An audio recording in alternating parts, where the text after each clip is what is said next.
if talagang soulmate kami or talagang para kami sa isa't isa, sana hindi kami naghintayan. That's my problem. Because I can't find anybody that's not on the same level as Jungkook. Doon tayo maki-pressure. Mas mahihirapan tayo hanapin kung sino talaga yung gusto natin para sa atin. Yeah.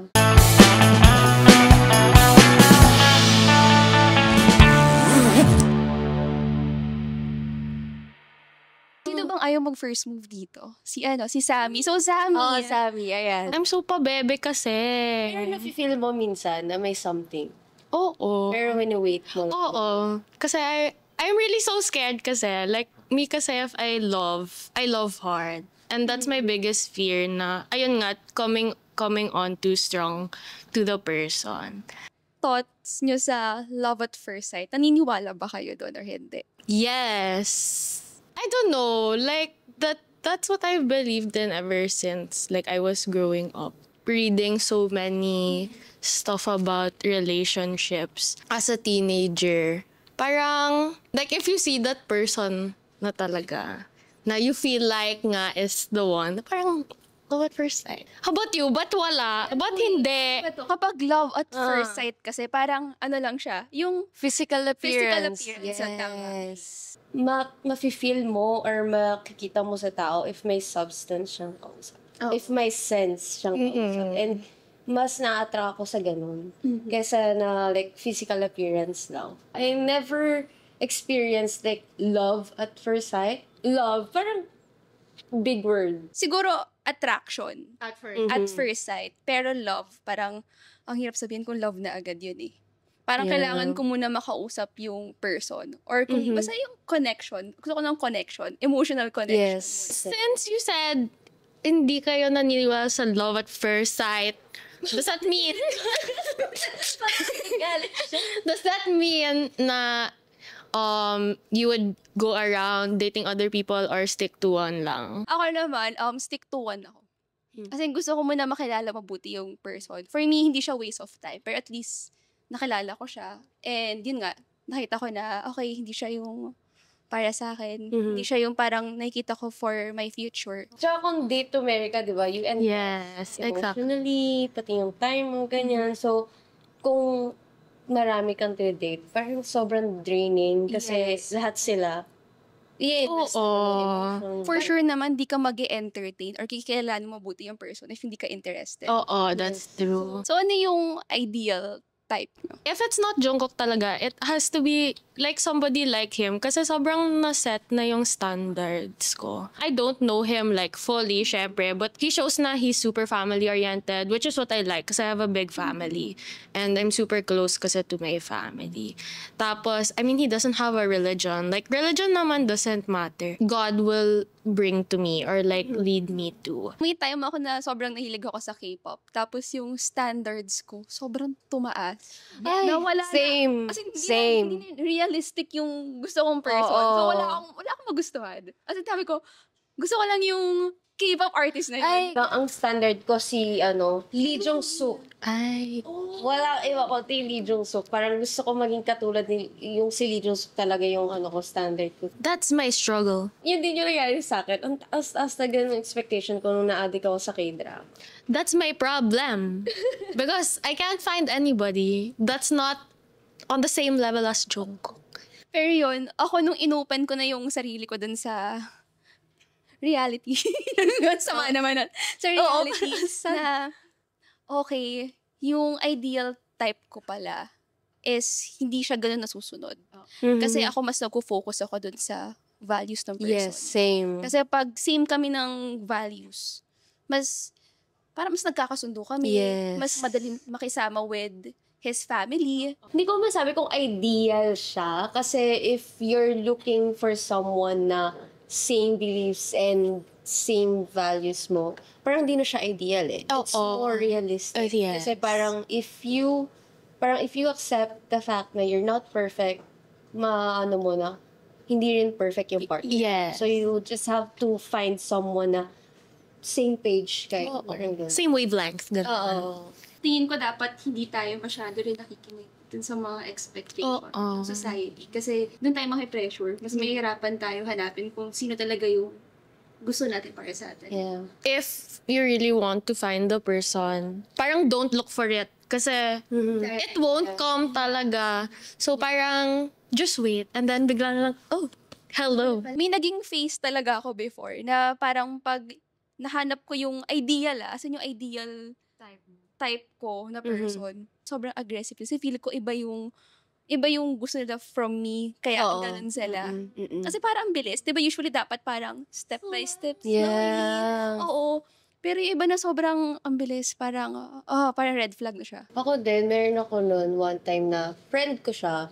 Like, super close namin. As in, parehas sa parehas talaga kami. Parang pag sinasabi nila na boy version ko siya. And pag magkasama kami, parang sinasabi nila na may sarili kami mundo. That time kasi, super career woman talaga ako. Like, Career first. yeah, super, as in, pag nadidistract ako, like, career yung pipiliin ko. Eventually, parang in-accept ko na lang na, okay, this relationship is platonic. Like, platonic friends kami, ganyan. Hindi kami nag-heart-to-heart talk, ganyan. Pero parang group lang na nagkaroon ng feelings, gano'n. Tapos, nung nag-try na ako na mag-date, na gusto ko na ng jowa, ganyan. Gano'n, masyado na akong trabaho, ganyan. Oo, parang nagkaroon siya ng jowa. Tapos, wala akong mahanap na ibang na-date ko na same connection. If talagang soulmate kami or talagang para kami sa isa't isa, sana hindi kami naghintayan. Kung gustong-gusto mo isang tao, di ba? You'll move. You'll You'll make a move, yeah. Which is yun yung sa boyfriend ko ngayon na friends kami, di ba? Start kami friends. Start kami na friends. Tapos, na-feel lang namin na, may spark. Tapos, oo. Tapos, parang siya na, nag-move na siya. Honest na lahat. Pero, ganun. Kaya sa ko na, smooth lang. Kumbaga. That's what I like then. Friendship first. Kasi if you just dive into it, parang, Kapag hindi kayo nag-start as a friends, parang makikita mo is yung, di naman parang na-scam ka agad. oo. Pero, hindi siya yun. Kasi paano ba, ligaw? Parang, Oo, parang ligaw. Ligaw, pero it depends kung anong type of, ano ba definition yung Siyempre, ligaw? di ba, parang at first, Oo. best foot forward talaga yan. Oo, yun. Di ba? Hindi mapapakita agad. So, meaning, Oo. nakakita lang niya is yung Good traits. Height niya. Yes. Tapos, pag nakuha ka na niya, Ay, ayun na. ganda pala, yung Pangit. Oo. Do you believe in legal? Yes, of course. Kasi like my ex-boyfriend, I remember he even asked my mom. Yeah, he asked for my mom's permission. And I was with him that day. Tapos pinakita pa niya yung text before he asked me. So I was like, oh. Pero ayoko na pala. Wag na. Let's not talk about him. Ligaw kasi for me, parang siya eh. Hindi siya kasi yung best foot forward. Pero parang nagki-take time kayo. And yun nga. Kasi Okay. parang Yung getting to know parang each getting other. to know each other, dinidate ka niya. Hindi niya pinapakita yung good side lang niya. So, Yeah. nakikita mo lahat. Better if mag-start kayo as friends. Yeah. Then, tsaka yung ligaw. Feeling ko kung yung traditional ligaw, like traditional Filipino ligaw, feeling ko yun, hindi ako naniniwala doon. Kasi yun yung parang in-explain mo na it's not real. Kasi yung ligaw na parang kailangan pupunta ka lagi sa bahay. Ay, yeah. Tapos, like, Oo. parang may process. Oo, Yes. parang okay, we like each other, okay, date, like, hang out tayo, ganyan. Ako kasi mahilig ako sa guy na, asan yung family-oriented? Same. Kasi yun yung, Yes. yun yung pinaka Number one. number one na values na gusto ko. Same. Mabait usually. Oo. Tapos, yun yung marespeto na guy. Yeah. Tapos, syempre, respect din niya yung family. Yung sa akin kasi, as in, niligawan pa rin niya ako. Like traditional ligaw. As in, kahit long-term friends na kami. Syempre, meron pa rin forma na mag-a-ask talaga siya sa'yo, mag-a-ask pa rin siya sa family mo. Oh yeah. That's what happened to me.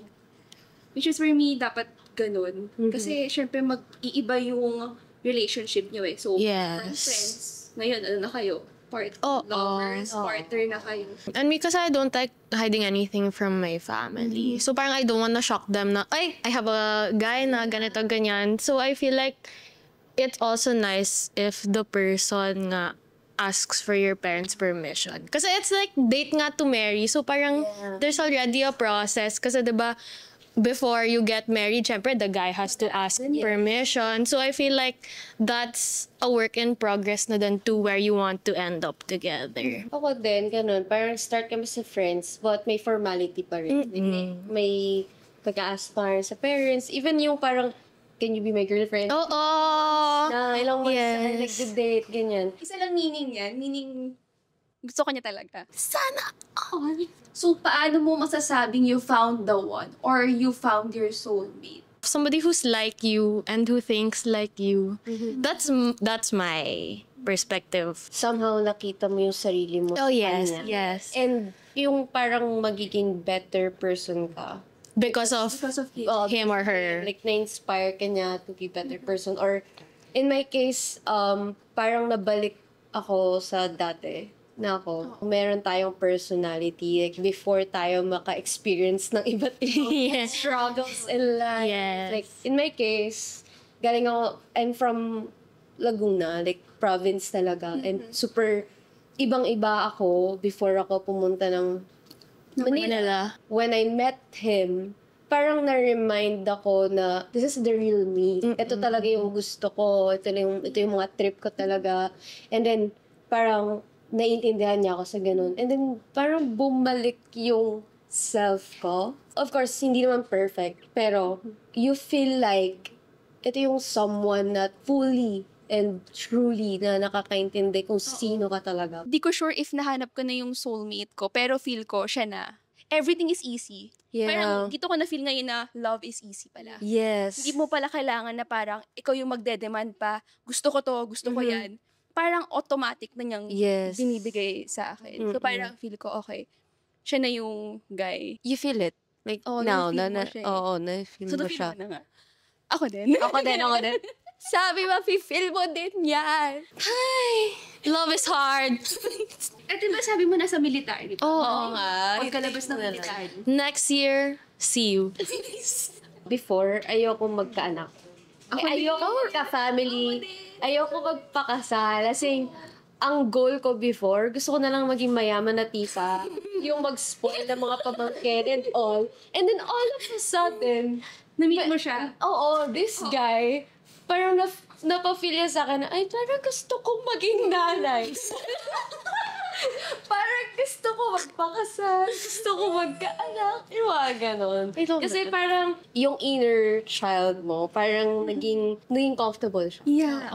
Yung na-feel niya na safe siya. Feel ko na-meet mo na talaga. Uy naman! Take time para makilala yung person. Mhm. As in, wala kayong kailangang madaliin dyan. Kasi pag minadali nyo yan, mas mahihirapan kayo in the future.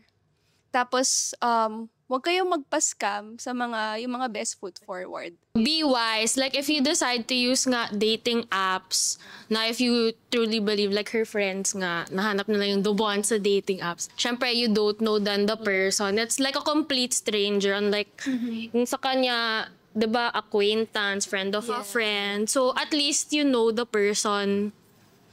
Like, you know the person on a level, like a certain level, before you get together. Huwag kayo magmadali, like hintayin nyo lang. Kasi nga, di ba sabi nga natin kanina, love is easy. Yes. Kung nafe-feel nyo na, Struggle. yeah, kung may struggle, laging may pain and such, then, yeah, Leave. Iba yung iba yung to clear things up. Iba yung pain, iba yung challenges sa relationship. Yes, kasi hindi naman perfect yung relationship, di ba? Walang perfect. Pero, I mean, if you feel like umpisa pa lang, like dating pa lang, tas you feel like, Ang dami ng red flags. Oo, ang dami ng red flags.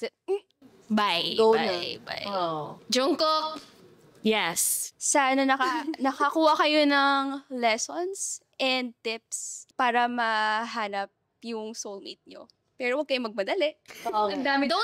Don't look for it. That's the key. Thank you for watching BB Talk. Shh.